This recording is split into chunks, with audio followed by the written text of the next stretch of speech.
Друзья, как-то в комментариях вы просили меня показать барахолку какую-нибудь. И вот тут у нас как раз, можно сказать, открытие сезона. Я бываю иногда пару раз в год на барахолке, которая называется «Червяный камень». Это замок. Барахолка здесь проходит раз в месяц в теплое время года. И вот как раз это первая барахолка в этом году. Пойдемте, я что-нибудь поснимаю и покажу, что здесь есть. Я бы не сказала, что это такая барахолка в прямом смысле слова. Здесь практически нет случайных продавцов. Здесь все профессиональные барахольщики. Это напоминает такой антик-базар. Здесь есть все, и мало кто вынес просто свои вещи. Ну, таких людей я, в общем-то, здесь и не видела. Барахолка очень большая, она проходит на нескольких площадках. Вся эта территория вот возле исторического замка Червяный камень, как я и сказала. Ну и пойдемте посмотрим. Конечно, я не буду снимать все подряд, это очень долго.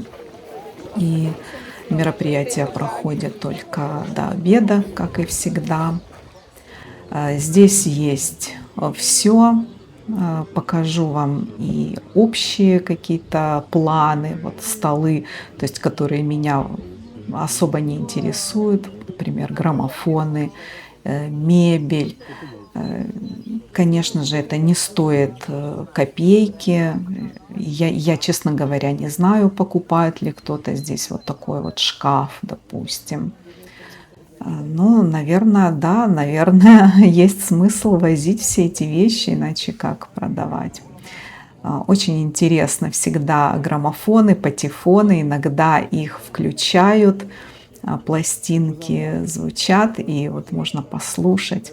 Много какой-то вот церковной утвари, деревянные фигуры святых, ангелочки, какие-то Иисусы, Христы, Девы Марии. Такого тоже очень много, и оно достаточно дорого стоит, то есть это несколько сотен евро. Смотрите, какой огромный торшер, наверное, из замка какого-то. Иногда встречаются вот такие вещицы, как эти песочные часы, но это, скорее всего, новая вещь. Такие тоже попадаются. Это китайский новодел с сайта Тему, если кто знает такой сайт.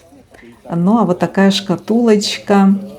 У меня есть большая, я как-то показывала, я купила ее в Мюнхене. И она напоминает старые китайские какие-то такие вот арт-объекты, да, шкафчики, шкатулка для украшений. Но не обманывайтесь, это тоже такой новодел из 90-х. Ну вот и первый какой-то поднос, на котором что-то такое валяется в куче. Все это вечно нужно распутывать. Ну, как видите, здесь ничего абсолютно интересного нет. Вот это вот что-то похожее на янтарь, но не знаю, что это вещь такая, такой обломок какой-то. Такого вот много, непонятно от чего, детальки какие-то. Я хоть и копаюсь в этом всем, но, конечно же, не покупаю и для вас снимаю. Очень интересный подсвечник, вот обезьяна с двумя свечками.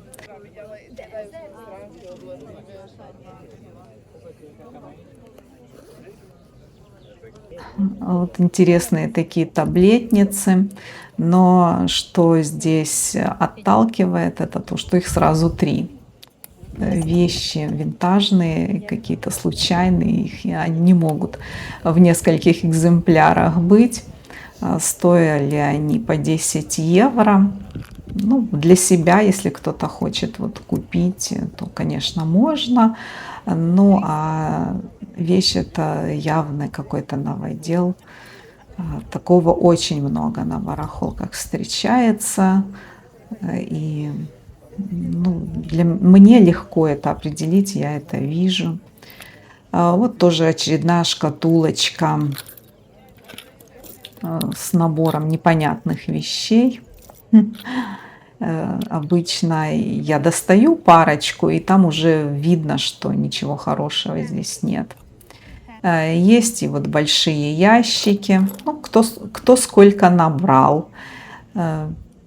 Это начало сезона, и вот они будут этот мусор возить до конца года. Он будет постепенно уменьшаться. Ну, что-то, может быть, и выкинут. И на первый взгляд кажется, что украшений очень много. Я сама, когда монтировала это видео, смотрела, очень много жемчуга, вот всяких пакетиков с пластмассовыми украшениями, какими-то китайскими, дешевыми. Ну, обычно я так очень быстро их смотрю, но здесь на камеру снимаю, чтобы вам было понятно, что это такое. Но, как я и сказала, тут можно не обольщаться, стоящих вещей, ну, крайне мало. Посмотрим на это в конце видео, что же там было в итоге. Ну, а жемчуг часто бывает пластиковый, как и в этих коробочках, в основном какие-то пластиковые украшения, может быть, из начала 2000-х. Ну, в общем-то, это не старые, и ценности в этом никакой нет. Ну, кто-то находит для себя что-то, может быть, носит. Я, честно говоря, затрудняюсь сказать. Янтарные бусы я тоже никогда не покупаю. Обычно они стоят дорого, выглядят не очень. Продать их трудно. Это чешские бусины Aurora Borealis, тоже встречаются часто. Не думаю, что в них есть какая-то ценность, потому как мне кажется, что уже мы на своем веку уже такого много видели. Может быть, когда-то это станет более ценной вещью. Ну и искусственного жемчуга тоже часто очень много бывает. Я даже не распаковываю, в этих пакетиках не копаюсь. Бывает сразу видно, что он пластиковый. Нет гарантии, конечно, что я чего-то пропустила, что-то пропустила.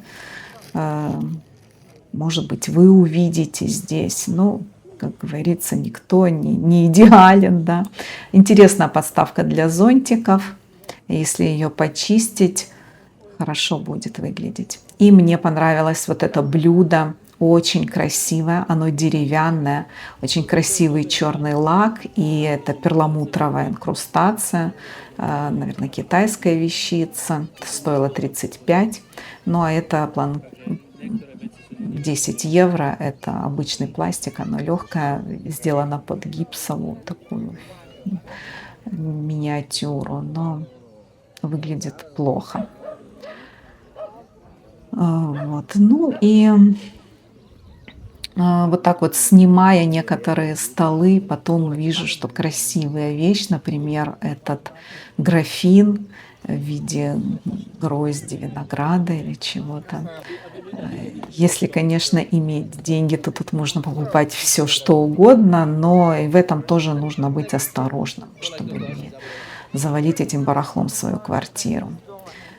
Очень красивые стулья, мне понравились, такие венские стулья. Не думаю, что они стоили дешево, но не было продавца, не спросила, сколько это стоило. Здесь есть и такие вот ящики совсем подряд, но обычно в таких ящиках бывает что-то такое, знаете, по 1 евро, какой-то мусор, где нужно копаться, что-то выискивать. Но именно эти ящики оказались не тем случаем. То есть здесь, на мой взгляд, не было дешевых позиций. В этих я посуду обычно не покупаю, мне все нравится, но я честно скажу, ну как-то я не фанат, наверное, посуды. Мне понравилась вот эта конфетница желтая, очень красивая. Стоила она 30 евро. Как видите, недешево. В общем, после того, как я спросила, сколько она стоит, остальное стало понятно, что все не очень дешево. Ну и, конечно же, возле дешевых коробок очень много людей всегда бывает. Ну а здесь, как вы видите, можно спокойно снимать. Очереди нет, желающих меньше. Да, все-таки эта конфетница привлекла мое внимание, но я ее даже как бы представила в своем кухонном интерьере, но 30 евро как-то для меня это дороговато. На мой взгляд, это не стоит того. Вот красивая шкатулочка кобальтовая. Это ГДР. Когда-то у меня было таких 2 маленьких шкатулочки. Я их продала.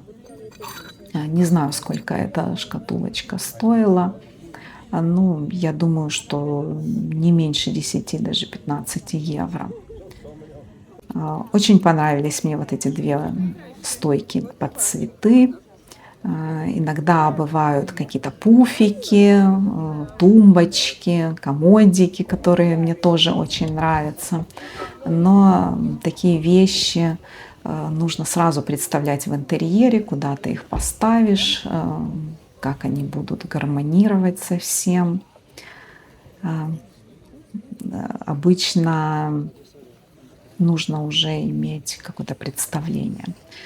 Ну и вот такие лошадки, вот как эта маленькая на колесиках, тоже мне нравится. Если бы у меня была такая вот отдельная своя комната, в которой я бы сделала декор, я бы покупала такие вещи. Ну и вот очередной столик с украшениями. Я буду показывать вам. Не все вещи я буду брать в руки, конечно же. Ну и на этой подушке брошки современные какие-то китайские. Это сразу видно, и они не особо привлекают мое внимание. Следующая коробка, в которой тоже можно порыться, но я в ней тоже ничего не нашла. Скорее всего, как вы видите, здесь сережки уже на картонках. Это значит, что они не слишком старые. Скорее всего, они попадают сюда из бижутерных магазинов, которые, может быть, обанкротились, закрылись.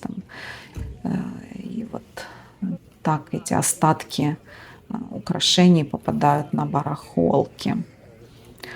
Снова искусственный жемчуг.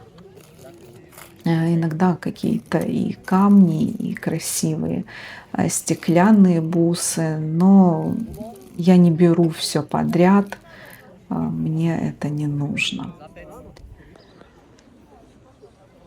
Столы с посудой всегда меня привлекают, я не обхожу их стороной, всегда рассматриваю, иногда спрашиваю, что сколько стоит. Ну, чаще всего я предпочитаю посуду новую все-таки, чем с барахолок. Как-то у меня нет такого чувства, ощущения, что с них приятно кушать потом будет, не знаю. Но это мое личное такое мнение. Вот. Ну и на первый взгляд вот такие коробки полны бижутерии, но это не так. Все это больше похоже на мусор. Ну, пойдемте на другую площадку, зайдем. Как я уже сказала, эта барахолка располагается на нескольких полях. Очень много здесь продавцов из Чехии бывает, и, конечно же, чешское стекло, богемское стекло. Мне очень нравится изумрудное стекло. Это копии изделий с 30-х годов. Вот эта вазочка у меня такая есть дома. 25 евро стоила. Я в свое время ее купила дешевле. Эти все вазочки современные. Ну, может быть, кому-то нравится, и можно в них хранить украшения. Вот такая красивая камера. Я бы ее купила для фотографий, в смысле для декора фотографий.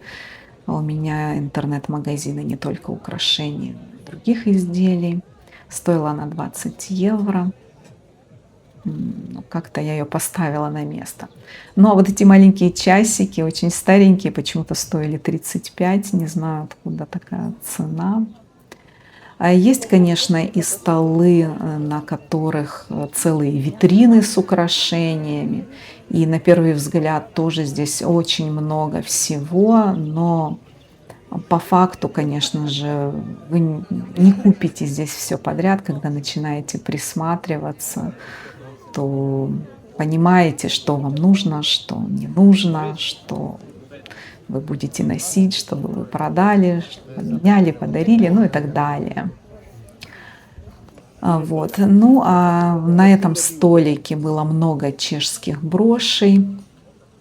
В первую очередь я люблю копаться вот в таких коробках. Здесь бывают такие скрытые сокровища задешево. Вот иногда я что-то в них нахожу. Пока я в этой коробке копаюсь, я покажу вам вот планшетки более крупным планом. Те, которые продавец отобрал, и брошки здесь. У каждой своя цена, начиная от 4 евро и заканчивая 20. То есть здесь на вот этих планшетках цены разные. Конечно, продавец назначает цену по своему видению, как он видит, красивая эта брошка или не очень. Очень часто бывают связки бус, вот такие вот кучи, из которых нужно распутывать что-то. Иногда я думаю, что я бы купила какие-то, допустим, бусы на ресайклинг, то есть сделать какое-то новое украшение. Но зачастую здесь тоже редко можно встретить какие-то ценные бусины такие, вот, чтобы их действительно они были достойны для переделки. Всегда меня привлекают маленькие шкатулочки, какие-то такие вот ящички, сундучки. Ну и я коллекционирую их вместе с таблетницами. На этом столе меня привлекли лошадки. Очень много на барахолках серебряных колечек. Стоят они обычно от 20 евро и выше. Здесь можно найти натуральные камни. Если кто-то в них разбирается, вот, ну, я вот не думаю, что это вот красный коралл, это видно, а вот эти синий и желтый камень, даже не знаю. Я сомневаюсь, что это натуральные камни. Мне кажется, что это все-таки стекло. И на этих старых кольцах обычно не бывает клейм, проб, что это серебро. То есть это очень старые изделия. И сами продавцы говорят, что не бывает. Очень красивый вот этот перстень. Посмотрите, какой высокий камень, похож на раухтопаз. Ну и последний стол, который я покажу вам в этом видео. Тоже кажется, что здесь всего неимоверное количество. Вот мне показалось, что эта штучка — это карманная пепельница. Что вы думаете по этому поводу? Напишите, кто знает. Вещица интересная очень была.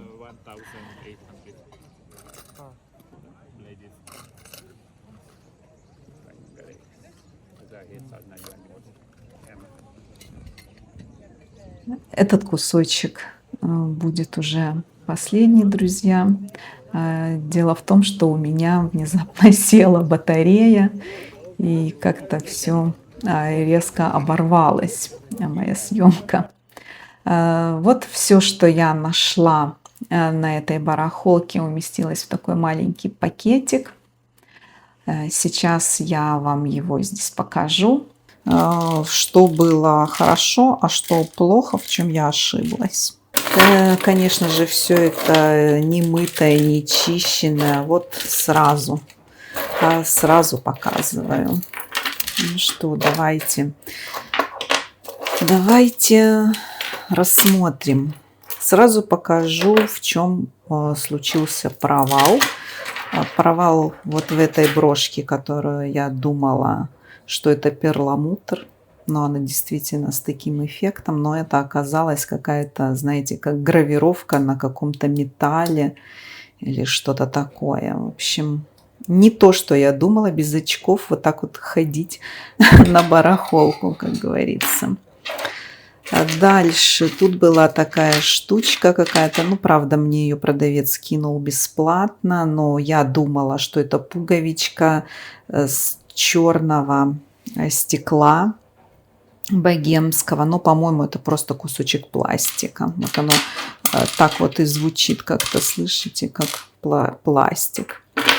Ну, этот кулон, конечно, такой так себе, наверное, из 60-х, дешевый. Взяла я его, ну, наверное, просто так, хотя знала, хотя видела потом, что его даже продают уже где-то там отдельно. Дальше кулон, похожий на янтарь, но я еще его не рассматривала. Будем считать, что это хорошо. Несколько запонок. Вот это вот стекло чешское. У меня подобная была брошь из глушеного стекла. Ну, запонки вам вряд ли интересны, но их здесь много. Вот перламутровые, например, с резьбой, и вот такие. И такие маленькие, то есть 3 пары запонок. Дальше к ним же еще вот такой зажим для галстука. Не знаю, камень. Это похож на камень, на нефрит. Ну, может быть, это и стекло. Я еще его не рассмотрела, конечно же. Дальше кулон с камеей и марказитами, которые тут половина утеряны, но я их восстановлю. У меня есть марказиты. Бархотку я, наверное, сниму. Вот. Ну и 2 брошки из наборных бусин, наборные из бусин. Они не очень видны, но это броши, скорее всего, довоенного периода, чешские. Может быть, вскоре послевоенного, не знаю, но такой дизайн считается коллекционным. Ну вот и все.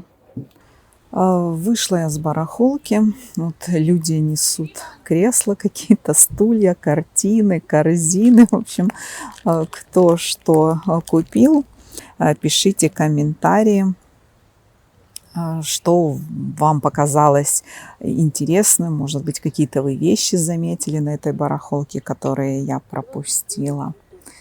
В общем, до встречи в следующем видео.